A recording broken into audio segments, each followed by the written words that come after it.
We're going to take a trip back to MLS today with our club in focus being Atlanta United. This club, known as the Five Stripes, off of their 1, 2, 3, 4, 5 vertical black and red stripes in the kit, are coming up on their 10th season as a club and 6th season in play, having started in 2017. The club's colors, if you're an NFL fan, will be easily recognizable as the same from the Atlanta Falcons.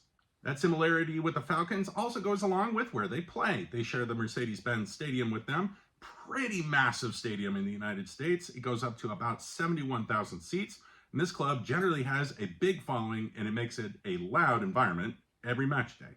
This club has 3 items in their trophy cabinet at the moment: the 2018 MLS Cup, taking that in their 2nd season, as well as the 2019 Champions Cup, winning that one 3-2 over Club America, and in that same 2019 season, winning the US Open Cup. All 3 of those successes came under the tutelage of their original manager and current Inter Miami manager, Tata Martino, who left Atlanta United after those 2 seasons to become the manager of the Mexican national team.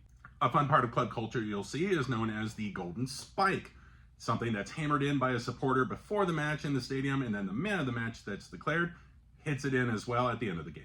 Last little bit of trivia for you is the number 44 was retired at the club in 2021, even though no players ever worn it for Atlanta United. This being the number that was worn by Hank Aaron, an Atlanta Braves baseball player who's a home run king for a long time. He had just passed away, and All Atlanta Sports Club did this in his honor.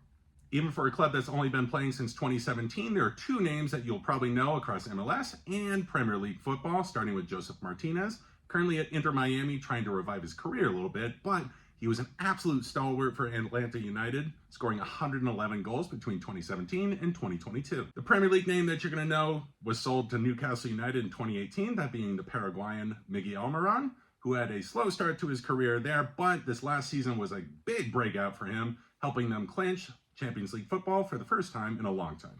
The club has a couple big MLS stars at the moment. The most important one is an attacker for them, that being Thiago Almada.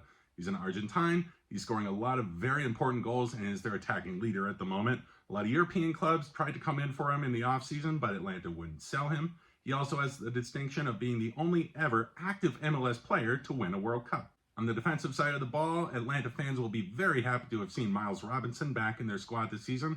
He missed most of last season, including the World Cup for the U.S. men's national team. Throughout their entire history so far, the club has always had a very good striker up top. A new one came in this season. They signed Georgios Giacomakis from Celtic in Scotland. Through 24 games so far this season, he already has 15 goals. That's your rundown on today's Club in Focus, Atlanta United from MLS. Final thoughts from me on this club are they're in the playoff hunt easily right now in the Eastern Conference. Between 2nd and 7th place in the league right now, they are within 5 points of each other. So this one comes down to the fact that they need to close out the season very well, secure home field advantage for the playoffs, which means they could go pretty deep, at least to the semifinals, in my opinion.